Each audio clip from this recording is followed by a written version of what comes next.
Podcasting from Astrolab Studios, this is Continuum Drag, a weekly podcast where we revisit sci-fi, fantasy, and just plain weird shows that have faded from the collective consciousness and didn't quite make the impact that they intended. This week, Space Above and Beyond, Episode 1. It is my sincere regret to inform you that one of you will not be on board. One of us? 9 colonists have been released. Postpone the mission. We don't go in 6 hours. The forecasted wormhole passage to Tellus won't be open for another 12 They're years. not even trained. I mean, send them on the next colony. The next colonial mission won't be ready for 5 years. There are members of Congress who need to look good now. We'll both resign. You have a commitment to execute vital assignments on this mission. Duties which one of you could cover, but for which no one else is trained. Not to mention the severe legal consequences of breaking your contract. Besides, I know you both. It's your dream to go to space. The dream was to go together. Welcome to Continuum Drag, the podcast that explores forgotten or overlooked sci-fi television. I am Luke, here with my co-host Jordan. What's real, Jordan? Oh, not too much, Another Tuesday. Just another Tuesday. Just another Tuesday where we talk about science fiction. Can't get better than that. Well, there you go. That's a positive energy to be coming in with. I'm drinking a ginger ale here. How could I be unhappy? Just living the high life. Yeah, exactly. Yeah. Well, this week we're going to be starting a new to us TV series. We're going to get into Space Above and Beyond. We're going to have to come up with some sort of acronym or something, right? Are we just going to call it SAB or something? Because it's a lot to say Space Above and Beyond, isn't it? Yeah, well, I mean, I don't think we'll have to say the title of it more than once an episode, I hope. Anyways, we'll figure something Between out. you and I, SAB. Yeah, exactly, SAB. Or Beyond. We're calling it Beyond or something like that. Oh, Beyond. Mm-hmm. You're all about efficiencies. That's it. I'm very excited that it's taken us a long time for some reason, but we're finally going to watch a science fiction show that takes place in space. It's funny. I remembered you had mentioned that about halfway through the episode when they actually get into space, and I thought this is actually the first time in what have we done? 17, 18 episodes? The first time anyone's going to space. Yeah, I mean technically someone in Riverworld briefly went to space, but it barely counts. But it exploded almost immediately, right? So yeah, they died immediately. We never did find out if Riverworld was a different world or if it was, heaven or Nirvana or what it was. Some sort of mythology. Yeah, well, we'll find out in Riverworld 2010. Who can wait? Anyway, so we're Space Above and Beyond. Yeah, this is going to be an interesting one in that we haven't actually done a longer series since Tech War, which means like there's 24 episodes in this series. So we'll be bringing the Escape Pod back online. And if you haven't listened to us since episode 1, probably for the best. But the idea is we'll do about 4 episodes of the podcast, and then we'll start checking where our ratings are every week. And if the show falls below a 5.0, we're just going to push eject because it's too painful to go on. And in all fairness, that means we would have already watched several hours of the show. Yeah, 4 hours of your life is many, many more hours of ours. Exactly. We have to take notes. It's true. It's so much work, but we do it because we love you. We do it for the love of science fiction and for the love of our fans who never email us. Oh, imagine the day when it happens. We'll be so happy. Anyway, so how are we starting with SAB? With SAB? Well, I guess first I want to know what you knew about Space Above and Beyond before we started watching it. That this was airing pretty much the same time as Tech War, which is weird. That's very funny. I made that same note too, is these things ran simultaneously, and the difference in quality is astounding. Tech War's special effects were bad even for 1995, and the special effects of this, there's a certain amount of allowance that this show's 20 years old, so some of them kind of are inherently kind of cheesy, but compared to something else like Tech War at the time, they look like stunning. It's night and day, these two shows. It's crazy. As for myself, I actually did watch this when it aired. I really don't remember anything about it. It was save for one plot involving a black hole, but I won't say anymore so I don't spoil it for you. But I really don't remember too much. I just remember that as a kid, I think I liked it a lot. I'm pretty sure. Not enough to remember it, though. But not enough to really remember much about it, that's for sure. You mentioned it was on at the same time as Tech War. It actually ran one season, September 24th, 95 to June 2nd, 1996, which means we would have been 13 years old. I believe both in grade 8, that means. Really blossoming into puberty. Yeah, I'm actually really surprised I didn't watch this, because this would have been right in my wheelhouse at that time.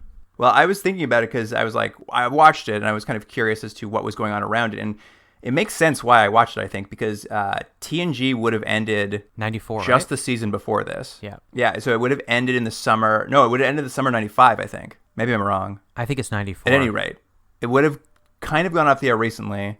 I wasn't watching DS9 at this point because I just didn't like the first few seasons. So like I really had a sci-fi void in my TV viewing schedule, which was TV viewing was a big part of my life. So I think this slid in quite nicely, which is probably why I spent so much time watching it. So how do we start?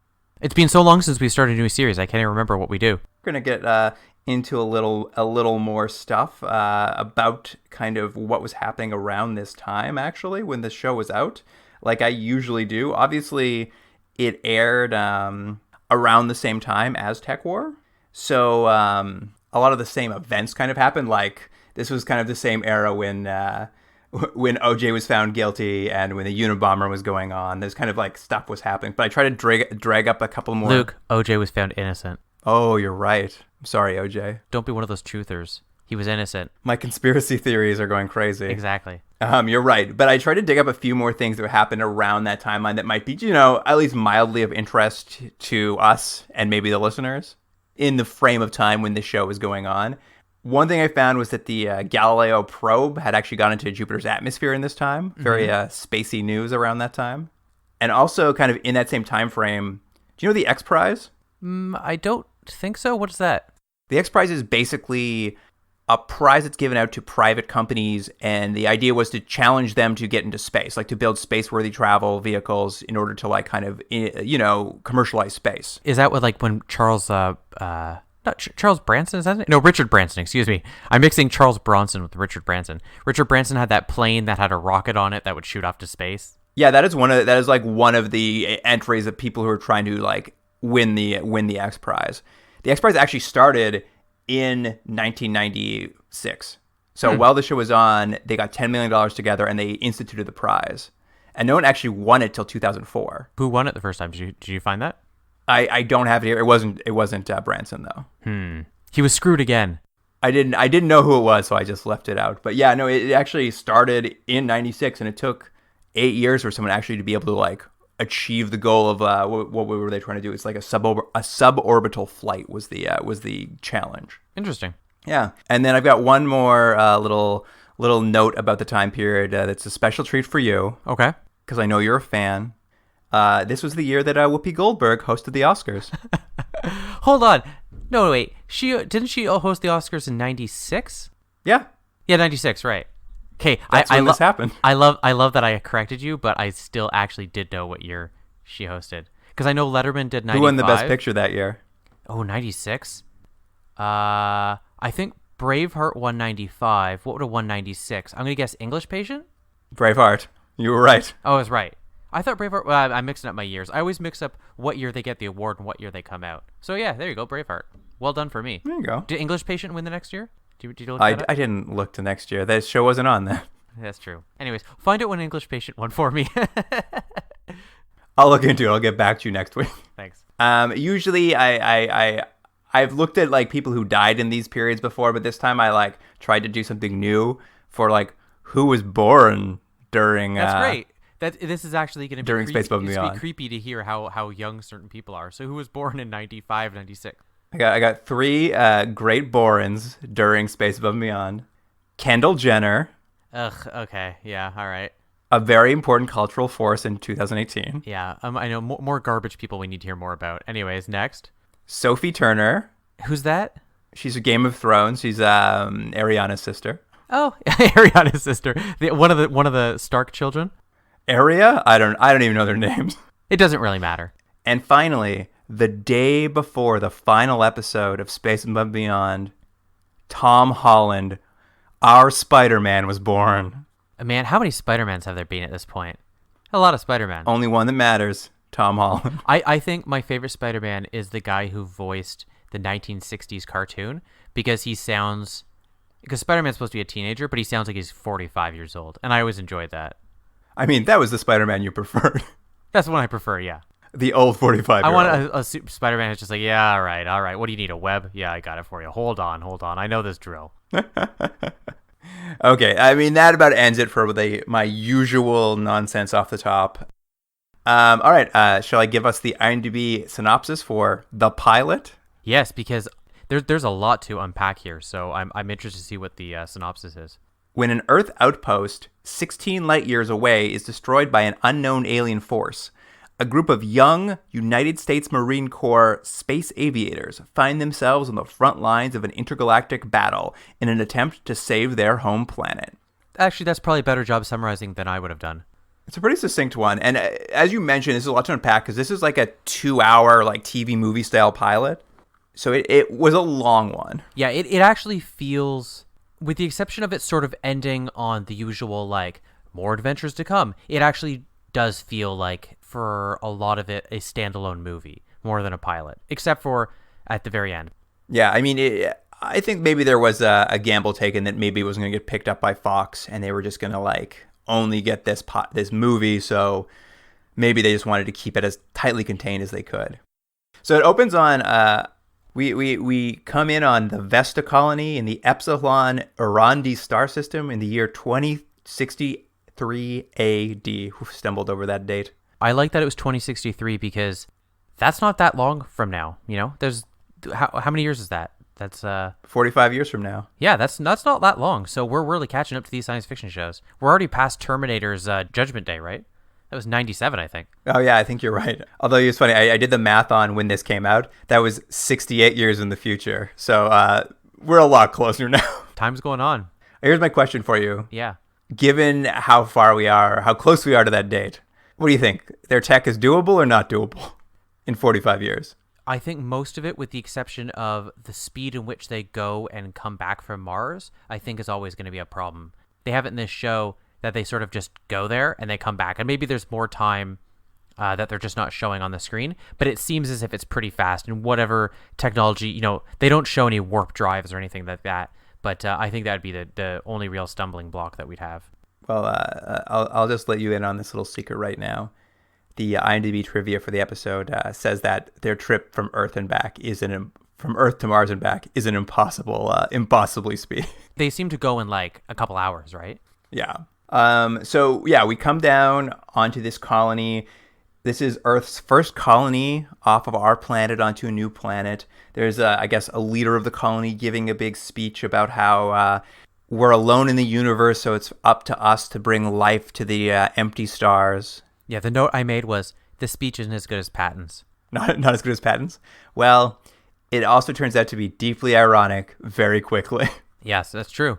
They are almost immediately attacked by aliens. And that's it. Like, they don't have a defense or anything. They're just toast. They're just settlers in an empty world. They didn't know they needed guns. Yeah, I'm sort of anti-gun myself. I know it's a crazy thought, but you would think you'd have some sort of defense if you're going to a different planet. No, you would be on the side of not bringing guns. Or at least something. Have a shovel, you know? You and your liberal ideology. You can't bring a mace or an Iron Maiden with you? Let's bring the Dark Ages back on this planet. Exactly. But yeah, that kind of kicks off the episode. Like, we see a colony far, far from Earth. It immediately is attacked by aliens, and we know this is an unexpected attack because we thought we were alone in the universe. It's a good setup. It is good. I like that the first time these people are meeting aliens, it's in the most hostile way possible. I like that. It sets it up like, you know, they're the enemy. They just attack. There's no talking. There's no learning anything about them. And even by the end of this episode, you learn very, very little about these aliens. So it's just sort of a black, faceless creature that just wants to destroy us for whatever reason. So I like that. Yeah, it's a good setup. Like, a lot of mystery. You don't know what's happening, but like the gases to the metal, the pedals to the metal. There we go. You got it eventually.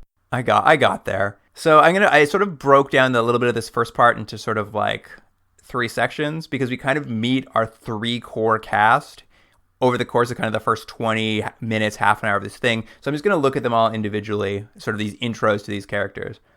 First off is Nathan West. Okay, let me just tell you, I instantly hated him, and it only got worse as the show went on. I was begging that he wouldn't be the star of the show, and unfortunately, he is, if not the star, one of the 3 stars of the show. I'll just say that now. Get ready, everyone. I'm going to complain about this guy every episode. I made a note when I was watching it too, and I'll get to it right now, actually. But West is, I don't know, it's hard to pinpoint exactly what it is, but he exudes the same kind of generic hero vibe that we've seen in so many of these shows, like Jake Cardigan You're exactly or right. Riverworld. I think maybe if there's a thread between all of these shows that had early cancellations or didn't make it or didn't quite work or whatever it might be, the thread is the lead character is just not very good or not very engaging or not very interesting or what it might be. He actually reminds me of a blend between John Moore and Thomas Hobbes in that he's lame like John Moore and his only character trait is he's pining for a woman like Thomas Hobbes. Yeah, he thinks he's cool, so he is quite a bit like John Moore, but he's not cool like John Hobbs. I also made a note, get a haircut. We do meet him. He's actually training with his girlfriend to be on the second colony mission. Yeah. So they're kind of like in a training program to be on the next starship that's going to head out to the colony that they don't know has been attacked yet. That's kind of how we're introduced to them. Yeah, and I liked her. She was fine. Yeah, I mean, this is what happens basically next is they get called into a meeting by the higher-ups and they're told one of them is going to get to go and one of them has to stay because of a new government sort of mandate that's been passed down. And as soon as they said, like, one of you is going to go and one of you is going to stay, I really thought the same thing. I was like, please let it be her who stays. She's so much better than this man. And, like, from the get-go, I was, like, praying that he would be the one to go off to die. And should we say this now? The reason there's only going to be one of them is because there's some sort of future affirmative action happening. Yeah, well, that's going to go into this. Like, what the Senate has put through is they're embracing this in vitro rights movement. We'll get into that a little more later, but it's basically they're trying to make up for some inequalities to a population on Earth. And what's happening is 10 of these in vitros are being sent to the colony as a token gesture, so a few people have to leave to make room for them. What I really did like, though, in that scene was they show up and this higher up tells them what's happening is going to be because of this in vitro rights movement. And initially, West gets really, like, defensive. He's just like, yeah, we're in vitro rights activists. Is that why you're throwing us off this fight? Like, he's, like, really throwing his, like, idealism and, like, he's a white hat and, like, he stands up for those people. And they're like, oh, no, they got rights and now one of you has to step down just so we can make it fair and send a few of them to the colony.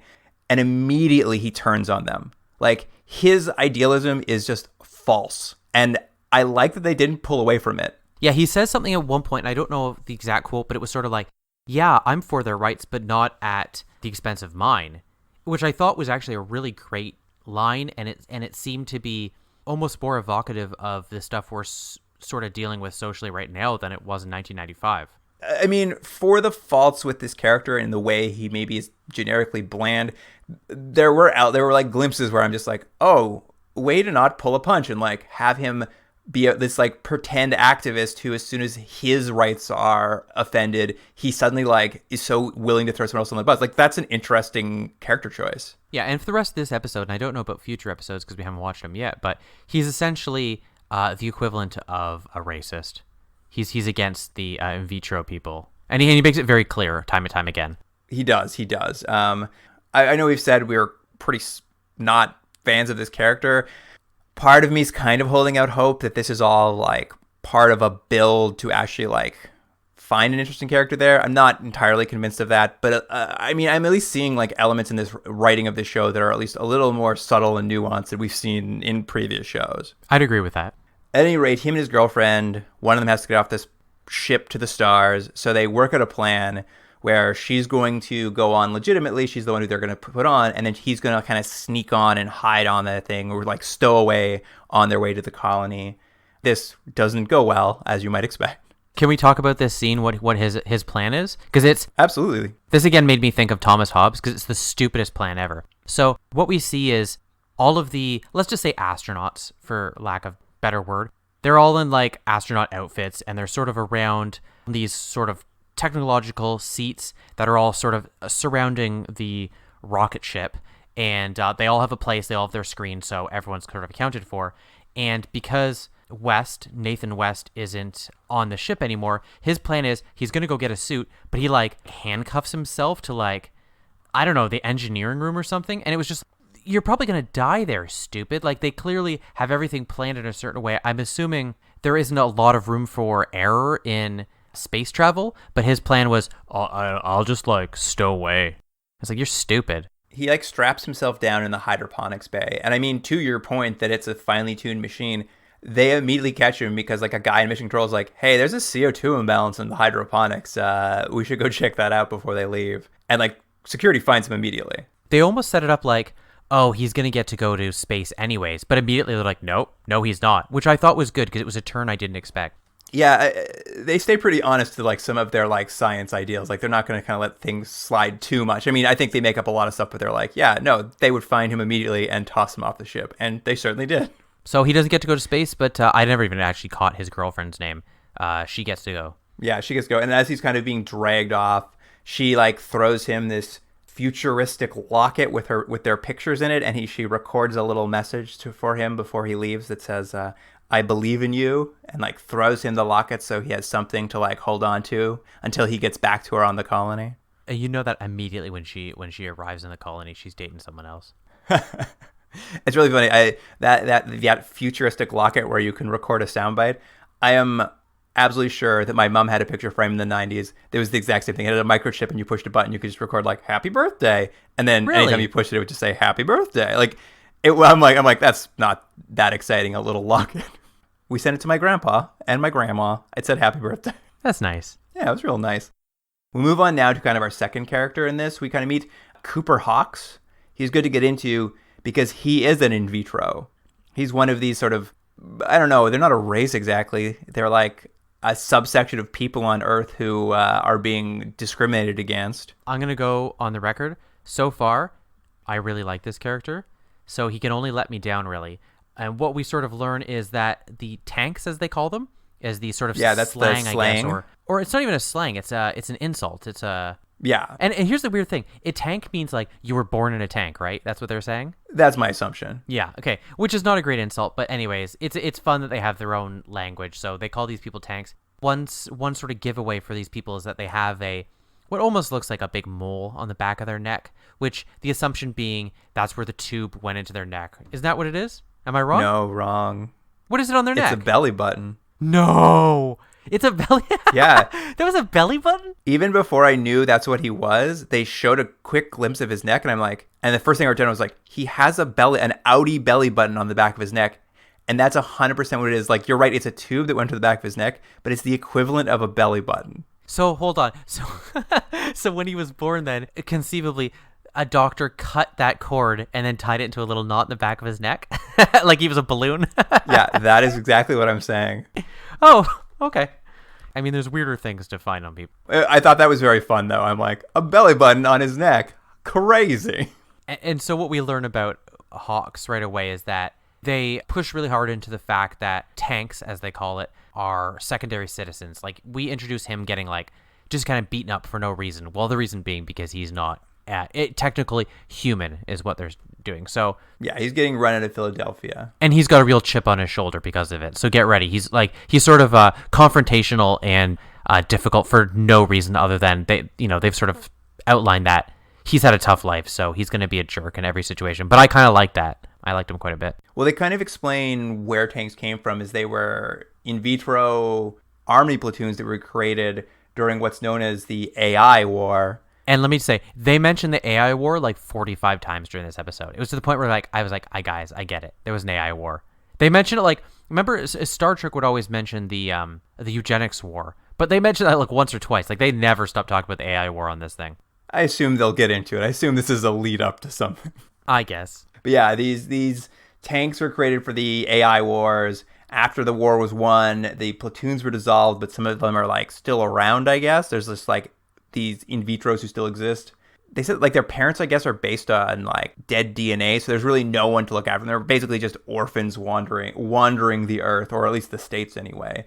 And they seem to be widely regarded by anyone who talks about them as like lazy and disloyal. Anyone who hates them, that's the key character trait. I think they're kind of subtly or otherwise sort of really equating this to unjust racism. That's sort of these it's the same sort of thing that people always say about another group of people, oh, they have this quality or that quality, right? And so you're seeing that come out here in the future against these in vitro people. Yeah, exactly. And what we kind of see is he's getting chased out of town. They try to hang him. He turns the attack on the attackers and chases the ringleader out. And then he gets in a confrontation with some cops, and he's basically arrested, and his jail sentence will later be to join the U.S. Marines. So that's how we'll get him to end up where he needs to be later. Didn't you like, though, that the cops didn't have guns? They had little, like, laser dart gun things. I'm glad in the future that police didn't have as many options to kill people. Yeah, it's really along with your moral stance. Hey, I'm on board. Very progressive. Did you also notice their vehicles? No. What was it? I didn't notice it. They were all driving the equivalent to Pinocchio's car from Harsh Realm. Oh, really? I'll have to go back and check that. Yeah, they're all like souped up hot rods with like grates on the windows. They looked exactly like his car. Well, it looked like it was a bad part of town anyway. Exactly. Anyway, that brings us to our third lead, Shane Vanson.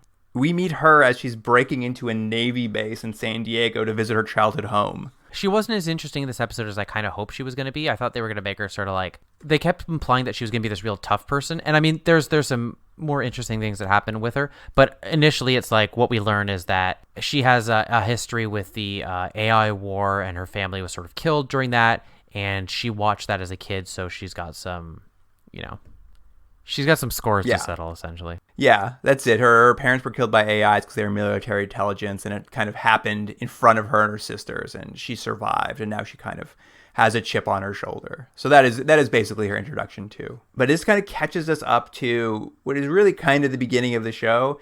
All these characters on a bus to Loxley, Alabama, on their way to the U.S. Marine Corps as recruits. And on the bus, we get to meet like kind of the three other lead characters who didn't get like proper introductions. Do you know who they are? One is Bags. That's what they call him, right? Yeah, Mike Pagodin, Pegs. Oh, is it Pegs? I thought they were saying Bags. I didn't understand the stupid nickname. No, his last name's Pagodin, so they call him Pegs. Yeah, okay, sure. There's Vanessa Damphouse. Oh, that's right. And someone's already like, "Are you French?" And she's like, "Nope." Yeah, it was really weird. I assumed they were trying to imply she was from, I don't know, down south or something, but it was very weird. Yeah. And then finally, there's Paul Wang. Oh, yeah. He almost gets nothing to do this episode. Yeah, very, very light duty for Paul Wang off the top of this thing. But as the bus pulls into the Marine Corps and they pile off to meet their drill sergeant, there's a very surprise cameo. Is there? Who's the cameo? Their drill sergeant? You know what's funny? I actually didn't look it up, but I've seen this guy a million times. Who is that guy? Oh my God, that's R.L. Ermey. He's from like you must know him best from Full Metal Jacket. Right, that's what I thought. Because I literally the note I wrote is, I'm sure I've seen this guy as a drill sergeant yelling at people at least 1,000 times. No, he's a great actor, and like that's just certainly like one of his core roles was in that Full Metal Jacket in a very similar style character, and he's definitely done drill sergeants before. But like I thought this was really great. It's an uncredited cameo, and it just like kind of really fast. It's like it's a really great like shorthand to like explain what this army's like kind of just get you into a feel for it. There's actually a character who doesn't have any dialogue who is my favorite of this episode, and he's only in one scene, and it's all of the recruits that are on that bus to go become Marines. As they get off the bus, there's a guy, each of them step off, and every single person that gets off, he just smacks their bag out of their hand. And they're just like, "Oh, what happened?" And the next person, he smacks the bag out of their hand again. And that guy's my favorite character because I just like the thought of someone whose job is just to stand there and just smack bags out of people's hands. That made me laugh, and so I really liked him. Do you know which extra I liked who was getting off the bus? No, which one was that? I think the last guy to get off, who I thought for sure was going to end up being a character, but never appears again. Yeah, this guy gets off the bus wearing sunglasses. Oh yeah, I do remember. tear his sunglasses off his face. And I'm like, oh, this is going to be one of our characters. Nope. Just this one guy got this great scene. Yeah, they're like, hey, nice sunglasses. He's like, yeah, you think so? And they're like, no, take your sunglasses off.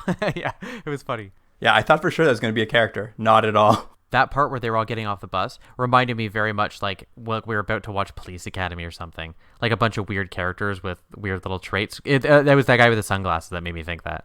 No, that's fair. That's a good comparison. Going back to Arlie Ermy for a second. He's got some, this is typical when he's in a show, but they've given him some pretty great lines to yell at them. I liked a few of them, like, in space, no one can hear you scream except your Marine battle cry. That was all right. No, you weren't into it. I want to hear some other ones, though. When Vanson said she joined the Marines to defend the U.S., he just looked at her for a second and he screamed, "We have no enemies? Are you crazy?" Yeah, and there was another one. What was it? He asked someone he's like, "What am I, a calendar?" And they said, "No." He's like, "I am a calendar." It was like something like that. They asked if he was a roadmap, and he said he was a roadmap. Yeah, there was no way you're gonna have a right answer with the guy. He also had a great scene, which might have been my favorite moment, and probably I thought was the most inspired part of the entire kind of training montage, is after they finish this flight sim where they mess it up and they fail because Hawk crashes into West because he hates him, and they all have to climb out of these booths and their drill sergeant's waiting for them to yell at them, and then he makes them all stand in a line and grab each other's asses. Yeah.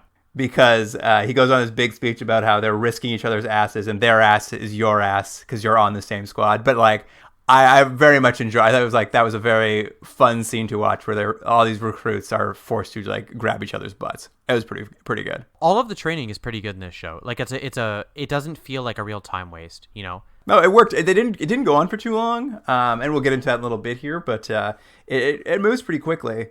So kind of midway through this training montage, we get a brief cutaway, and the colony ship that West's girlfriend's been traveling on finally arrives at the colony, and as it's flying in, all the aliens attack it, and her colony ship is blown out of the air, and we kind of for the first time get the idea that news is going to get back to Earth that this colony's basically been attacked, and they've lost their second colony ship. But they don't show if anyone really died to set up that idea that maybe whatever her name is, I don't know what her name is, a West girlfriend, she might still be alive. We don't know. Well, immediately after this, we kind of cut to the recruits. They've gone to a Marine bar for drinks after training. It's called the Asteroid Bar, which was great. Yeah, it was good. And they see this super cool elite squadron of fighter pilots come in, the Angry Angels. Okay, let me say this about the Angry Angels. I have two thoughts on them about how they look. They sort of look like either pretentious art students from the early 90s, because they all wear berets and stuff, and that was funny to me. But also, more accurately, they look exactly like Joker's henchmen in the 1989 Batman movie. Oh, that's very funny. I actually wrote down, I was just they're dressed to be very cool in the mid-90s. They're in big puffy jackets. And high-waisted jeans. Yeah, it was very funny to me. We don't learn too much about the Angry Angels other than they're elite and they're badasses. That's all we learn. Yeah, they all wear sunglasses. They're very cool. Very cool. That's right. Vanson actually really wants to be a part of the Angry Angels. So at the bar, she goes over and tries to strike up a conversation with them. They don't want to talk to recruits, so they're kind of dismissive of her. And of course, this all leads to a classic bar fight. The bar fight starts over the most minor insult / snub ever. Basically, she wants to hang with the cool kids, and they're like, "No, you're a cadet, go away." And then West sticks his boring old face in. It's apologize to her. And then they start a fight. And it was well, maybe they don't want to talk to you. They don't have to talk to you. I was entirely on the Angry Angel side on that fight. Also, I'm anti-West, so. It's true. He was really white-hatting when he showed up there. It was unnecessary for him to stick his nose in. Well, I think the big snub they made is go get us a drink, they said to her. All right, whatever. Yeah, she's a recruit. Bottom of the rung. Yeah, go away. You haven't earned your high-waisted jeans yet. Exactly. The bar fight ends, though, when a special report, the FTN network has a special report come over the airwaves, and the Secretary General of the UN announces that the colony's been attacked and destroyed, and that Earth is going to war. And wouldn't this be a better role for David Ogden Stiers to play? The president? Oh, that would have been great. He would have been way better as this than Martian Manhunter. Oh, well. Get the roles you cast in. Yeah, fair enough. Actually, and you mentioned earlier, the idea of who's lived and who's died. In this speech, he talks about how they don't know who survived on the original colony, but with the second colony lander, he says everyone's dead except for 25 people. And I'm just not sure how he could possibly know that. I guess we could figure out maybe there's some sort of like they all have a thing on them that shows when they're dead and like I don't know. Who knows?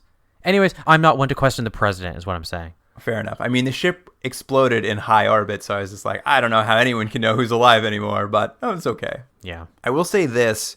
The effects obviously are dated from their time. I think most of them kind of work, but we really see it in this scene when the colony ship's attacked. What's really holds it back effects-wise is just the explosions don't work. They don't look good. They look like a mid-90s video game explosion. The rest of it like is passable. Like I can buy most of the spaceships. I can buy most of that other stuff.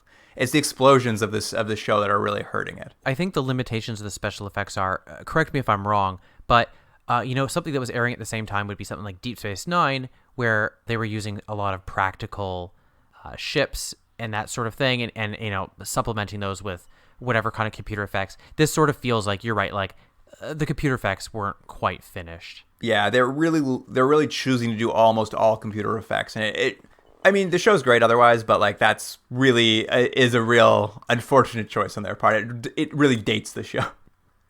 Now that they know they're under attack, the recruits are basically go back to training. Everyone's sort of prepping for war, and the recruits are sort of sent on their first training mission to Mars to repair a comms link on the planet that I guess is broken down. So this is kind of their first like away mission. Doesn't it feel, though, like, I know they mentioned later on that their training was sort of fast-tracked, but doesn't it seem way too fast to take these people who've been training for a couple weeks and already send them on a mission? They must have hundreds and hundreds of other Marines that are further along in their training, or actual Marines they could send before they would send these people. Am I wrong? I mean, you're not entirely wrong. I mean, the mission they're sent on, this repair mission, it is literally like a janitor duty. It should be nothing. Like, they're going to fly on a unmanned ship to Mars, so it does all the piloting. They're just gonna wander around the desert aimlessly, and then go to this comms channel and like flip a switch. I agree that it's a little weird, but it was okay. I didn't hate it. Like, it was definitely a do nothing trip. Right. Fair enough. But I will say the set design of the transport ship and Mars itself, everything looked great. The transport ship is very utilitarian, very like Aliens 1. Yes, you're right. It does evoke that same sort of look. And then even like the planet in Mars, they seem to... Melanie thought they might be using a matte painting too, but like the red sands, like the whole thing, it looks good. Like Mars looks good. I think it's they're on practical sand, and I think there's a green screen happening. I'm like, man, they put a lot of time and effort into this pilot, and they really did a good job with it. Are they coming up to the scene where they listen to the rock and roll? Yeah, that's basically what comes up here. Actually, I was gonna ask, did you catch that little piece of world building that apparently they're terraforming Mars, just not that section? Oh no, I heard they said they were terraforming. What did they say about it though? Well, they just sort of said, oh yeah, we're terraforming Mars, just not this section. That's why there's no vegetation anywhere. And I thought that was some good world building, but I also wondered if it's just like, are you guys going to have to go back to Mars later, and you can't afford to redo this, so when we go back to Mars, it'll look a little more like Earth. Either way, that's fine. You know what? All it takes is one line of dialogue, and you fix problems, so I'm fine with that. No, I'm like, way to be proactive about fixing your problem. Yeah. But yeah, this is, they find the comms link they need to fix, and I guess... They say that, again, some more world building, that any off-world installations from Earth have all been built with that like same symbol that's on the outside of the Voyager probe. Like it's the human Da Vinci sort of thing. And then they all also come with a compact disc that contains all the sounds and sights of Earth too. So they plug that in, and yeah, they start playing some music off of it. It was right on that line of being cringy, because what starts playing is the Ramones start playing. And the one guy, and they're like, oh, what is that? And then the one guy's like, I know this. I heard it in my 20th century history class, which is such a Star Trek line. And I was just like, eye roll. But then what saved it was the guy right after he goes, I think they called this band the Pink Floyd. And I thought, all right, that's funny. I'll allow it. It was a nice turn on that like cliche, as he just misidentifies the band entirely. That was our dear old friend Pegs. Yeah, it was, I knew him. Bags.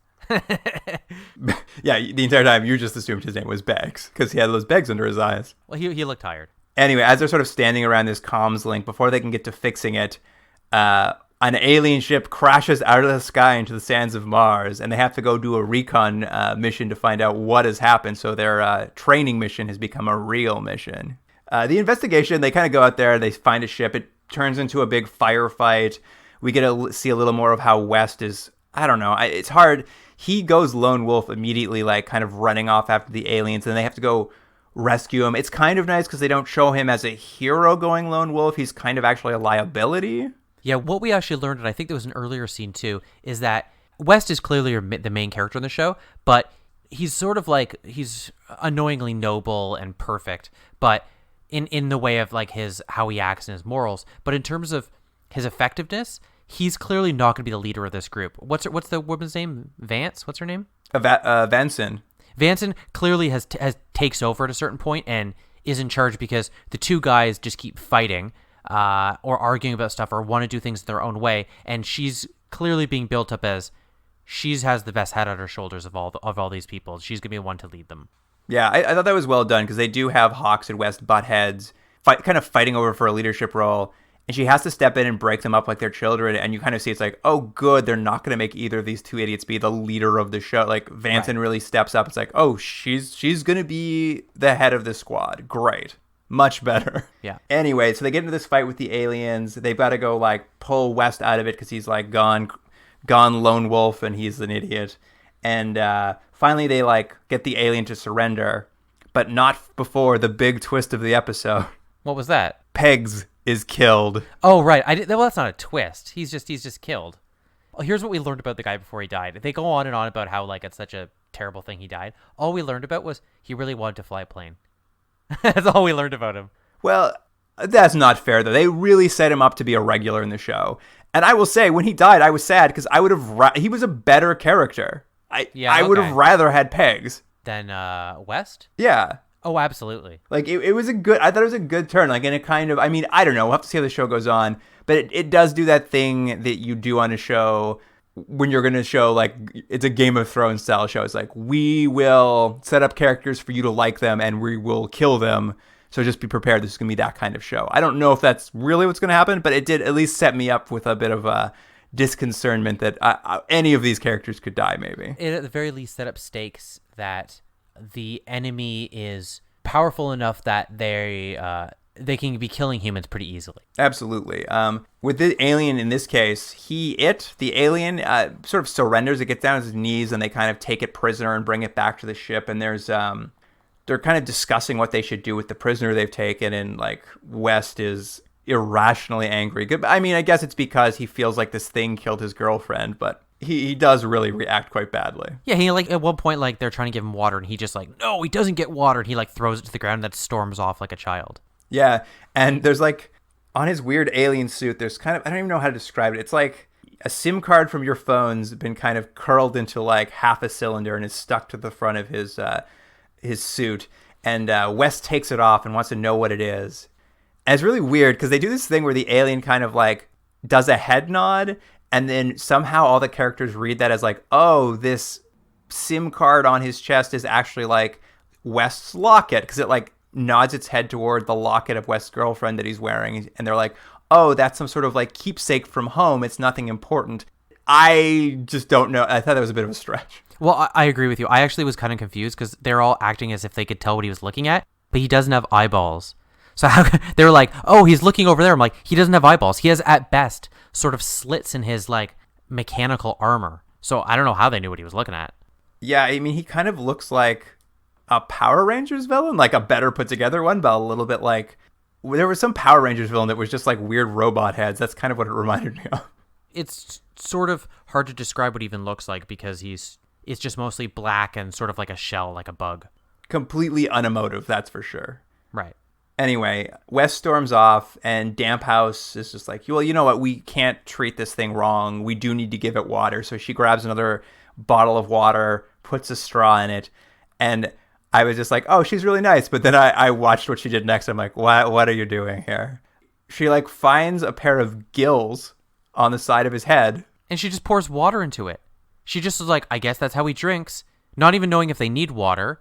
And then she just pours water into it. And then what happens is almost immediately this like green ooze like just pusses out of its head, and it's dead. So much ooze. There was so much. Yeah, it was pretty good. And what I like about that is right after that, they make some sort of comment like, it would have rather killed itself than be taken prisoner. And I was like, it didn't kill itself. You jammed water into its lungs or whatever that is. You don't know what you were doing.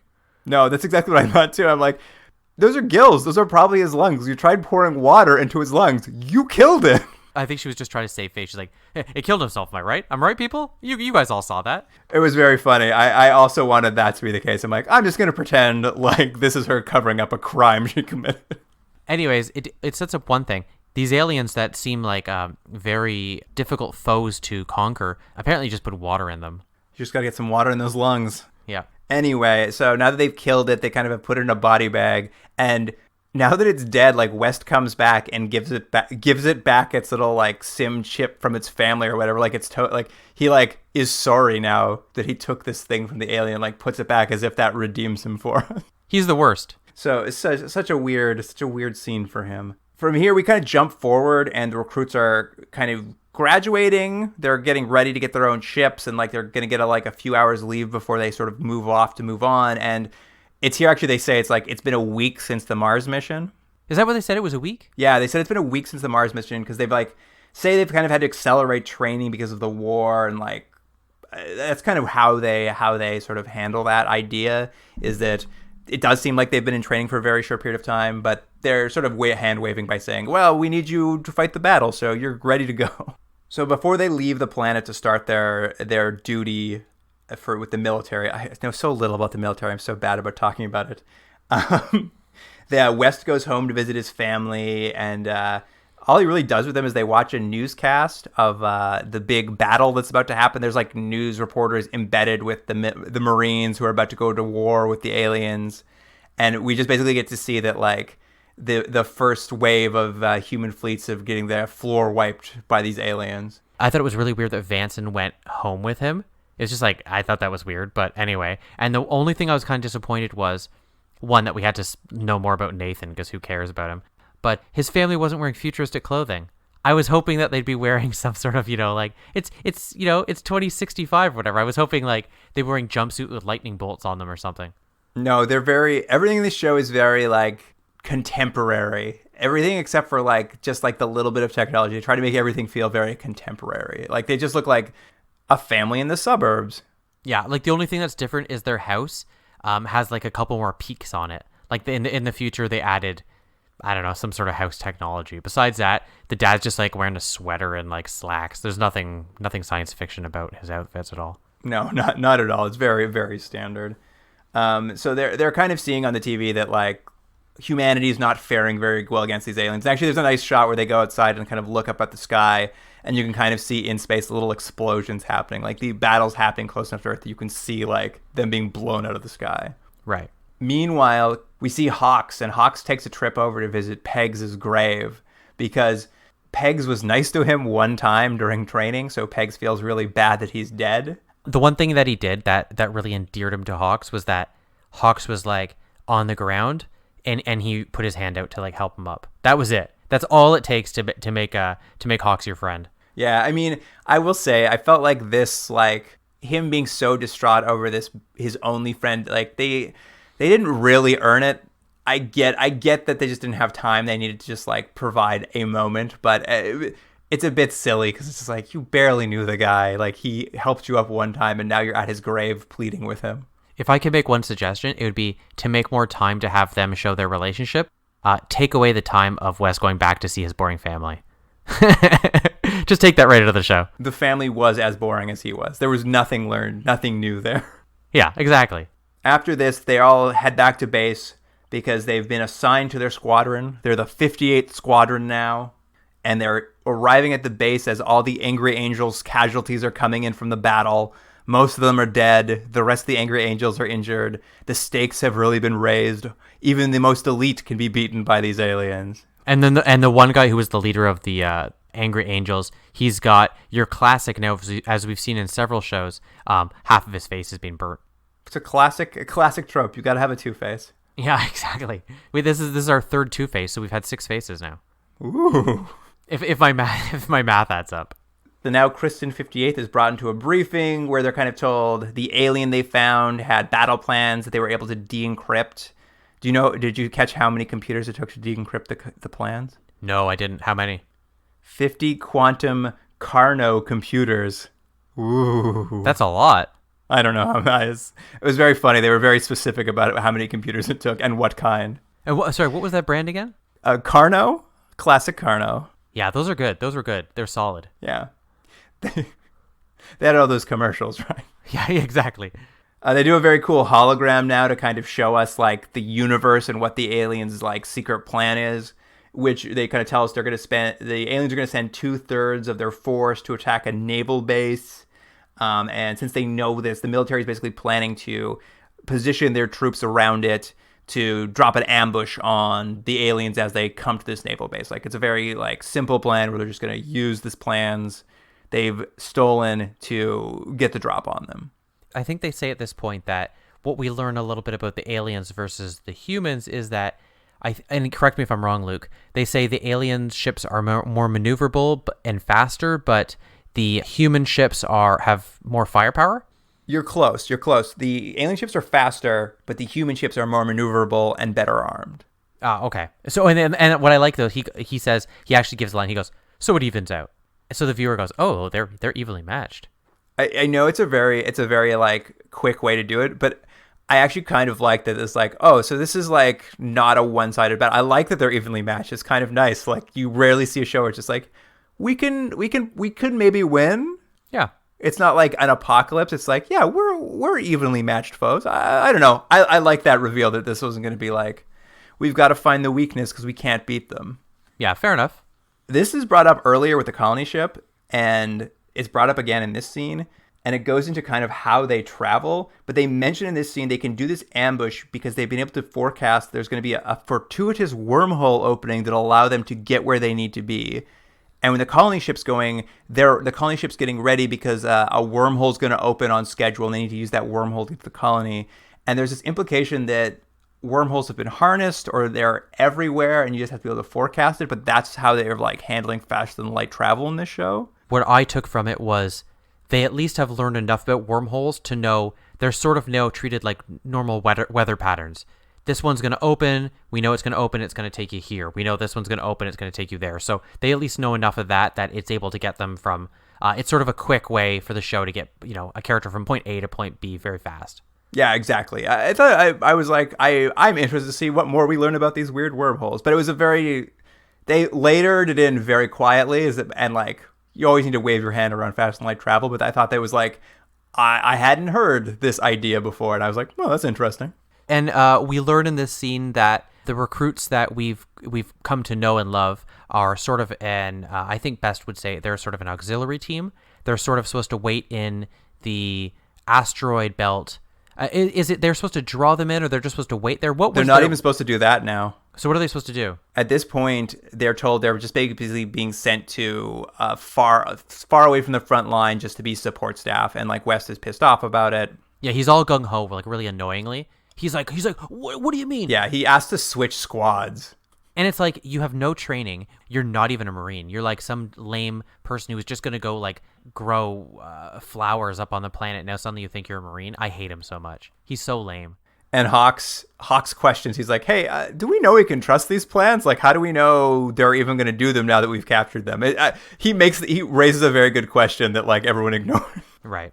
But yeah, at this point, they get to board their cool new fighter jets and fly off to join their space carrier they're going to be living on, the USS Saratoga.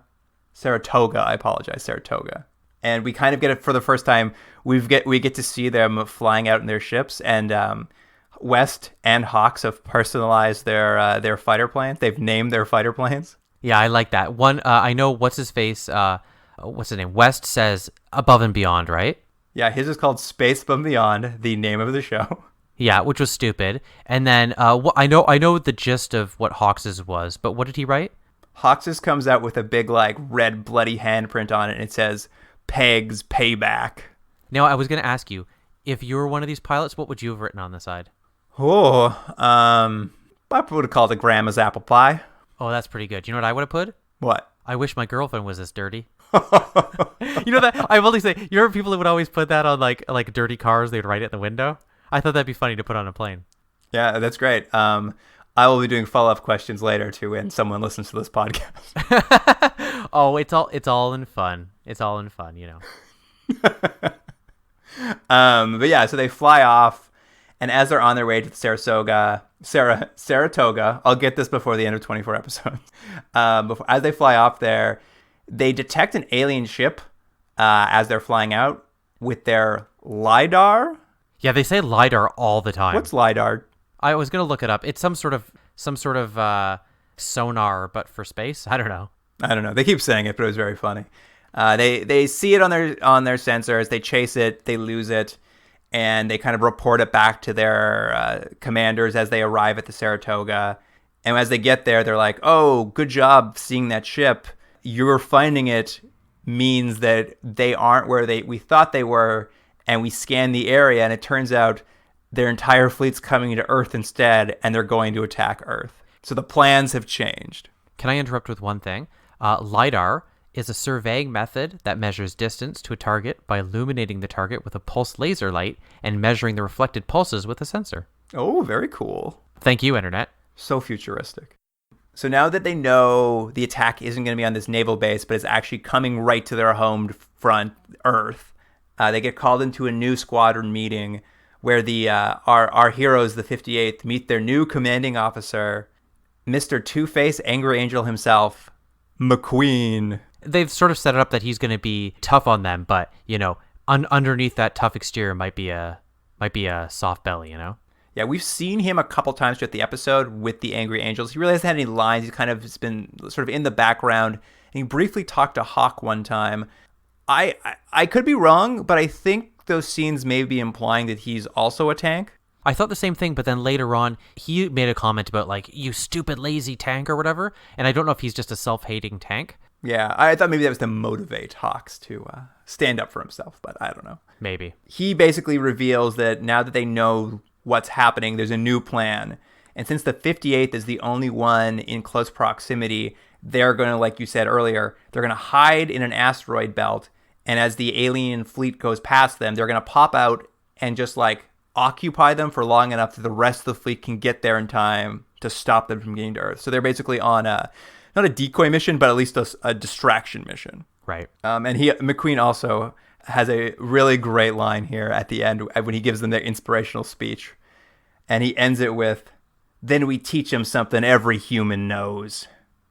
Payback's a bitch." Yeah, that was funny. There was a real pause before he said that, and I was like, "Ooh, what does every human know?" And I'm like, do we all know that? Is payback a bitch? I don't know if I've learned that lesson yet in my life. Oh, listener, Jordan needs to learn payback's a bitch. Well, I'm not saying I haven't had my own struggles. I'm just saying I don't know if I've had them particularly in a payback from someone. Well, you're gonna get doxxed now. Yeah, I get. Yeah, that's right. You're deleting that, aren't you? Yeah. Now that they know they have a new mission, we see a cool load up sequence. We kind of like, I think what we're seeing now is going to be the typical sets for the episode, because they like run out to load into their ships, and they don't show the full fighter jets, but what they have is like the pods where the pilot sits in. They kind of come out of the floor, they climb into the pods, and the pods like sink into the floor as if they're like getting loaded into the like fighter jets, basically, which is like a cool little like set design sequence for them to like use every time. It's a real like load up for battle kind of thing that I could see being very useful.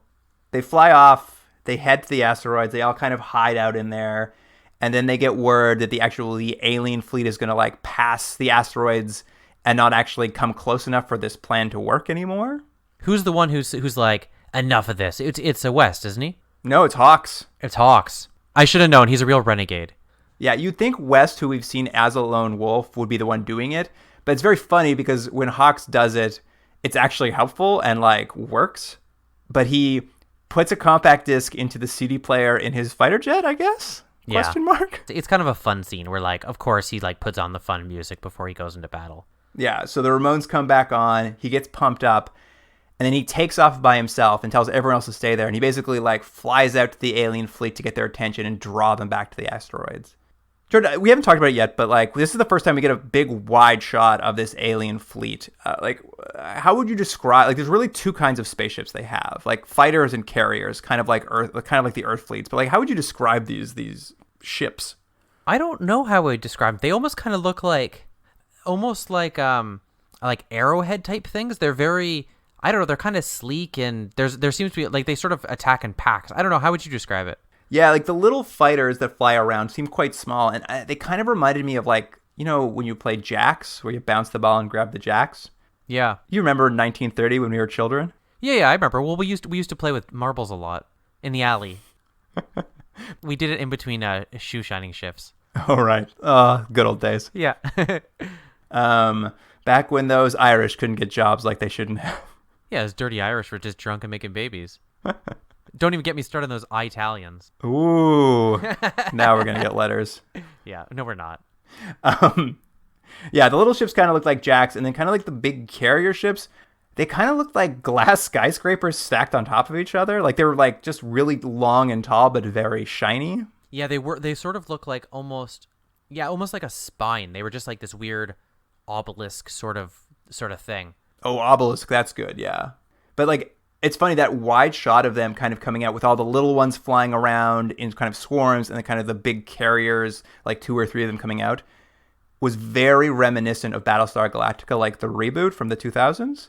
I'd actually be surprised if there isn't a direct connection in terms of either people working on both shows or inspiration being taken from this show, because there's a lot of shades of Battlestar Galactica on this. Yeah.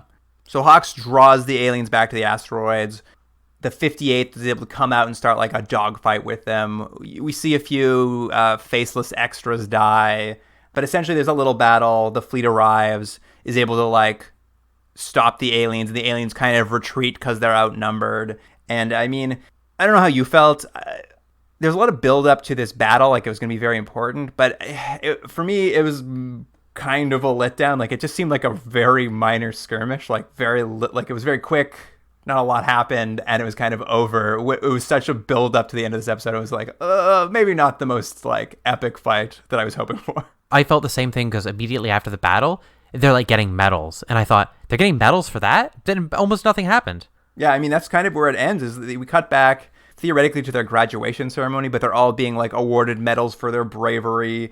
And it sort of ends with them gathering around, and they all like raise their glasses to raise a toast to Pegs now that they've like had their first battle. But I was like, I know at least 2 other members of your squad died during that fight, and no one's toasting them.